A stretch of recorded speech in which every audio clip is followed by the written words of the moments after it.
the statements that came not from an analyst in Israel, not from an ex-figure in the Israeli military intelligence directorate, nor a resigned or retired military official or a politician, an acting ambassador to the UN. The Israeli UN ambassador, Dani Danon, is saying, no, guys, it's Egypt who wants a war with us. Saying that Egypt's training for one purpose only, war with Israel. We have a peace treaty with them, but why are they having so much buildup of arms? They spend hundreds of millions of dollars on modern military equipment every year, yet they have no threats on their borders. Why do they need all of these submarines and tanks? After October the 7th, alarm bells should be raised. We have learned our lesson. We must monitor Egypt closely and prepare for every scenario. Acting. This is not, and also he's not Smotrich, for example, right? If people want to say, okay, radical. No. This is a proper Israeli establishment. And this man's position dictates that he has to be very careful with every statement that he makes in relation to countries globally. He's not like a rogue member of the Knesset or the coalition. No, he's Israeli establishment, this man. This report in All Israel News also said, unlike the Iranian Syrian militaries that largely rely on outdated Russian military systems, Egypt has, after its peace agreement with Israel, acquired a large quantity of advanced American Western military equipment. Egypt has emerged as one of the strongest military powers in the Middle East. We, according to Dani Danon, we need to ask the United States, why does Egypt require all of this equipment? Why do they need that? F-16s, advanced Abrams tanks, 1.3 billion in aid, Rafale fighter jets from France. Why do they need all of this? Who are they going to fight with exactly? And Egypt also signed a sales deal to get Su-35s from Russia that the US said they would sanction under one of their sanction clauses against any country that they consider hostile if they sell weapons to Egypt. Then Egypt delayed it, later it was cancelled, and the deal moved to Iran, by the way. Reports confirm that Su-35s are already in Iran, by the way. However, even with the lack of the Su-35s, they have an advanced army. And from Danon's perspective, he's saying, no, they're training to fight us. We need to be prepared here. Now, continuing from that, a diplomatic correspondent called Tamir Murag in Israeli Channel 14, he was warning about this massive military buildup, as he called it, placing it in a wider context. According to the report, said Egypt, the largest Arab state with approximately 117 million residents, cannot feed, house, or provide for its population, yet this does not stop them from building in recent years a massive army, a powerful navy, and an air force capable of challenging and complicating matters for Israeli Air Force. He mentioned F-16s, Su-35s, although they don't have them technically. No reports confirm they have them. MiG-29s, Mirage 2000s, and Dassault Rafales. This entire military force, according to him, which repeatedly violates and erodes the Camp David Accords, trains for one purpose only, a war with Israel. So, not just Dani Danon, who is a representative of Israel globally in the world. The Israel ambassador to the UN, that's a position of someone dealing with all countries across the world. And he knows how sensitive the situation is. Then this correspondent elaborating, saying they're preparing for war with Israel. Add to that, of course, the statements of Smotrich of them being responsible for the 7th of October for channeling weapons to Hamas, and the previous senior figure in the intelligence, military intelligence directorate in Israel, saying that they're preparing for attack tunnels against us in Sinai. They breached every line in the Camp David Accords. They're preparing for war with us. None of that is wrong, by the way. Everything is true. However, why are they escalating this now? Why are they raising the tones with Egypt now?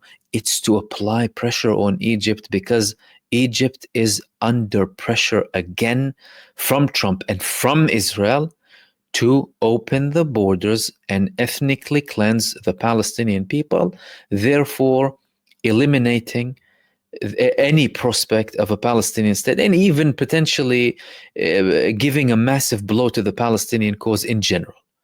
Ethnic cleansing. Of course, they won't raise as a whole, but if you ethnically cleanse the population, if you have forced expulsion, Israel had forced expulsion in 1948 and 1967. These people did not return to their lands. So if they go out from Gaza, and even the Egyptian president said that too as well, they don't return. And we won't be part of the elimination of the Palestinian cause. That's the Egyptian president himself, an ally of the United States, who receives military aid from the US.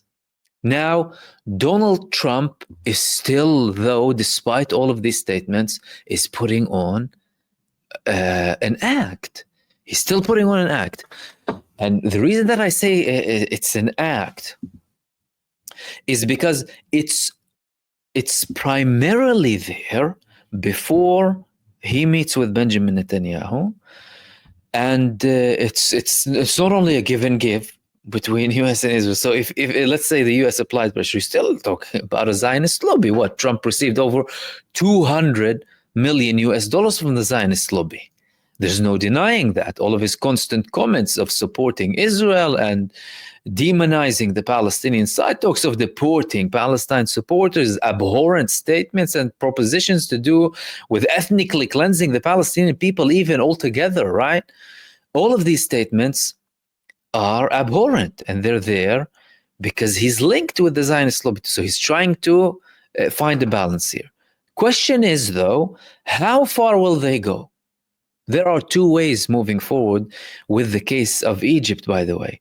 Either they apply pressure and then stop talking about it too much, but try and continue to do it, like the Biden administration. Let us not forget that the Biden administration heavily tried repeatedly as well to convince Egypt to open the borders alongside other Western countries too.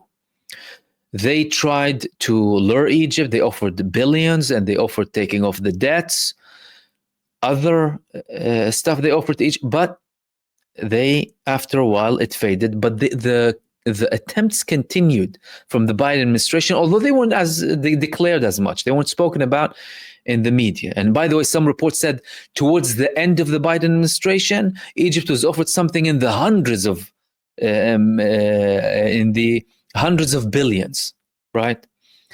Because initially they said 20 billion, 30 billion, take off the debt, and then they said the number turned to 6. But Egypt knows what's prepared, and they know that's dealing with an Egyptian matters. Therefore, they rejected, and therefore they reject it again now.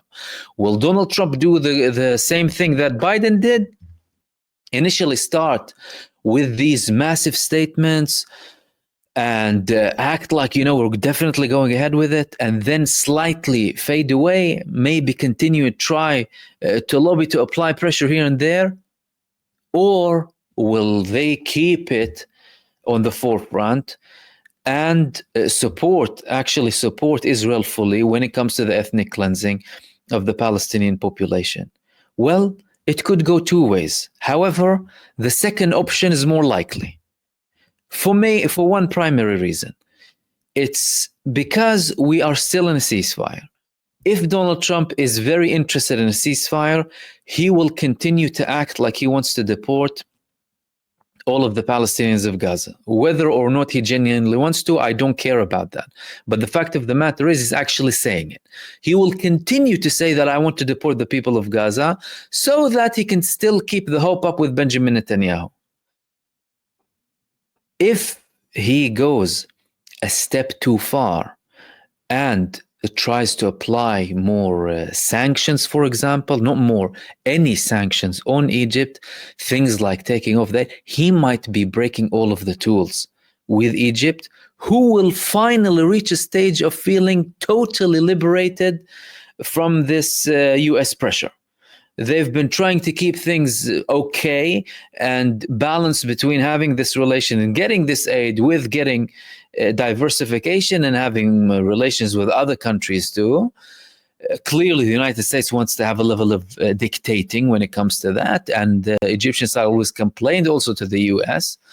They never give them the same things that are equivalent to Israel. They always ensure that Israel has the highest tech, the most advanced fighter jets, for example. Everything in Israel needs to be superior to what the Egyptians have. So Egypt could feel liberated. That could be a blow to the United States foreign policy. However, the United States can make that mistake because they're led by arrogant leaders who are in denial about the collapse of their empire and the rise of a multipolar world. Or Donald Trump can continue talking for the sake of talking, trying to apply pressure, trying to extract something in the hope that he might get something, even if it's a little bit symbolic, which is not very likely. Even anything symbolic is not very likely, purely because it's something that goes against the will of the Palestinian people. And Lord knows the will of the Palestinian people has been proven to the whole world for the past 15 months. These people faced brutal genocide, mass terror and murder by a terrorist entity supported by a bigger terrorist entity and other terrorist and genocide supporters too. They survived all of that, and they rose up with their heads high. They kept their heads held high, proud, returning to destruction, everything, building a tent and living there. Now, there are many things to still apply pressure on the Palestinian population, by the way, for example, like the delay of sending aid to the north or tents or whatever it is, temporary housing, the delay of rebuilding or doing any construction in the north. All of these things might add pressure. However, it wouldn't be anywhere near what these people felt in the past 15 months. We're likely to see tensions with that issue, not only for a few days or a few weeks. In my opinion, it might take several weeks or potentially several months up until the ceasefire is concluded. That is, unless Benjamin Netanyahu decides not to continue with phase 2 of the ceasefire. He hasn't sent his delegation yet. There's a limited time, and come up with any excuse to explode everything to do with the ceasefire and continue with the war, whether at this stage or with a lower intensity, more attacks here and there, simply to keep his coalition, now that he has a more allied IDF chief of staff, because the new chief of staff in Israel, Zamir, is considered to be a favorite to the government and to the right wing in Israel. One of the people who support him in the government is Smotrich. Smotrich supports him very much, and he was also a figure, Smotrich, who applied pressure on the previous IDF chief of staff to resign.